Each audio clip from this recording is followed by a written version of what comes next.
Hey everyone, and welcome to the Dota 2 Builds of the Week, the weekly series where I show you guys top 5 meta builds to help you get started with new heroes in each of the positions of Dota 2. Be sure to like the video if you want to support the series, and today we're starting with Riki as the position 1 hard carry. Riki saw a buff. The buff was to the miss chance provided in Smokescreen. At level 4, it's now providing a 75% miss chance, which is basically going to allow you to basically force the enemy team to buy MKBs to deal with you. Riki has been buffed, and you're even seeing a position 3 variant of Riki, which is starting to take over. We'll talk about that maybe in another week. But right now, what you're doing is you're building all towards Blink's right trick of the trade. This is very much standard. You're actually taking advantage of the Smokescreen cooldown and the Smokescreen AoE as best you can, because that buff is actually pretty significant. With starting items, you're taking as many stats as you can. You're going to be moving towards over corrosion, right, to help lock down people. In fact, Riki's all about the lockdown. You orb, you get your power treads to help you farm faster. You're going to stay in lane and farm until you get your Diffusal Blade. Once you get Diffusal Blade, you start murdering people, and then you obviously go Manta, which allows you to dispel dust and things like that, and your Basher, which allows you to lock people in place. Optional items are fantastic. The one I like the best is Nullifier, one that's not used very often, because people often forget that every time you attack a unit under the effect of Nullifier, they're slowed by 80% for half a second, which helps keep them in Smokescreen, which is exactly what Riki wants to do.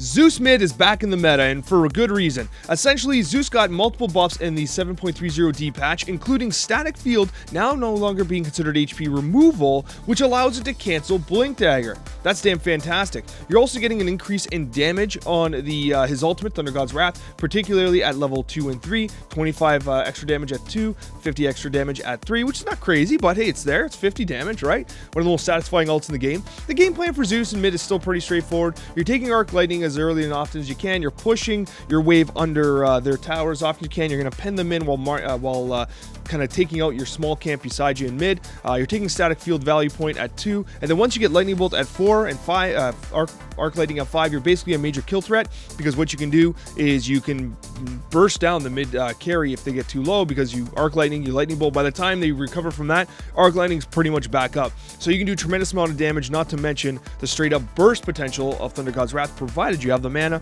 With the item build, of course, you're still going your bottle into Arcane Boots. You disassemble the Arcane Boots into an Aether Lens. You go your eggs, which makes it so important. You got to get your eggs. You need that Nimbus, not only for scouting like Roshan stuff, but just for like team fighting. The Nimbus is just too damn good. And then, of course, you're getting your Boots of Travel. Not only should you be mobile on the map, but you can be mobile in fights, because along with movement speed, Zeus is all about being extremely mobile. You want the movement speed, you want the health, you want to make sure you survive, because if people get on top of you, they kill you. Thankfully, Static Field was buffed so that Blink Daggering on top of Zeus becomes a little more tricky, but overall, Zeus back in the meta. If you're not following the pro scene right now, you're thinking, Alex, you're crazy. Why are you showing me Offlane Undying as position 3? That's because Core Undying is legitimately in the meta right now, and he's been buffed multiple times, including in 7.30D, where Tombstone now takes an additional hit on every single level, which is pretty significant, because before, if you're in lane and you have a support and a carry, and you drop Tombstone, it takes 4 hits. Each one of them hits it twice. Boom, it's dead. But now that 5th hit is kind of important, because that means one of them has to stay there a little longer. One of them has to stay for that extra auto attack, that extra second and a half, which puts them extremely vulnerable. It increases the kill potential of Undying pretty significantly. And then when you consider Flesh Golem, the damage amplification, the strength multiplier, the duration, everything about it, the movement bonus, and then what you can do is you literally become a menace with Phase Boots, Echo Saber, right? You add Echo Saber with the Flesh Golem increase in damage amplification, and then you get the Eggs, which lets you just steal so much strength. You become an absolute monster, and that's what Undying is meant to do, meant to be. And not only that, then you get the Shard, which basically makes it like zombies spawn from everywhere as you're Echo Sabering attacking. It's insane. Right now, Offlane Undying is legit, and you're probably going to see it at TI.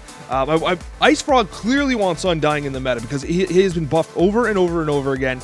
You have so many options as well. You can even get a Blink Dagger to blink on top of them as a Flesh Golem, and then like basically the whole team just melts around you.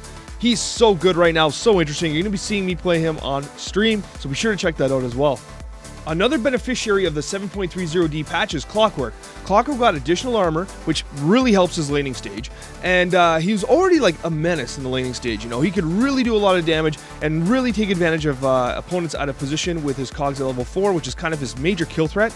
Battery Assault's always annoying, but once he gets to level 4, he can really just punish someone who's out of position.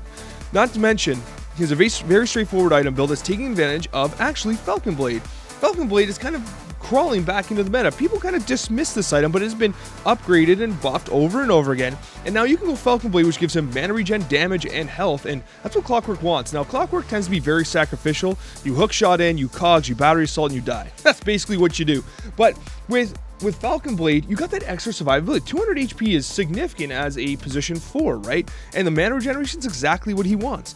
What you're doing is, for starting items, you are going boots. You want him to be very mobile as a melee support. Then you're going right into your regen boots, and you're actually focusing in on Magic Wand. Remember, Clockwerk tends to be very sacrificial, so you want your Magic Wand so that when you initiate with your hook shot into power cogs, that burst of healing can help you survive the engagement, right?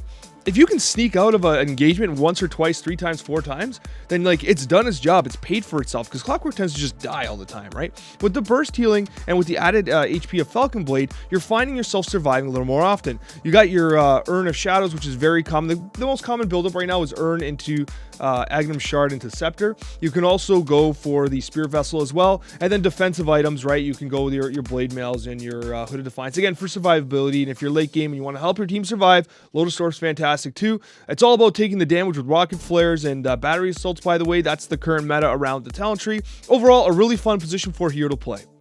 Much like Clockwerk, Dazzle got a buff in 7.30D of an additional 1 armor, which really helps his laning. But before we get too into that, just a reminder that down below is a link to all these builds in the description, so if you want to use them in game, be sure to check that out. But basically with Dazzle, it's still the same game plan, okay? You're focusing on survivability, you're taking the mana regen, you're taking the strength, you're taking the shallow grave, and you're not going to get to 25 anyway, but you're taking survivability. You get a lot of benefit from the Blightstone. Again, it reduces armor, which helps you to harass. You're also doing physical damage with Poison Touch. It's not magical, it's physical damage. So Poison Touch is amplified by the Blightstone, which is very important. You're taking Shallow Grave at 4. Don't let the noobs complain when you don't Shallow Grave them when they feed at 3.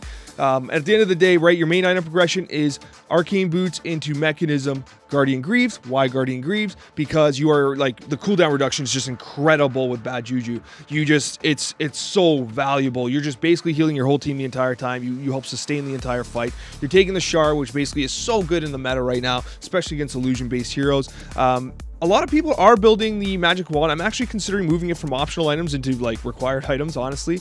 And Dazzle really does benefit from the Holy Locket. It just amplifies the amount of healing, especially with the Guardian Greaves, by so much.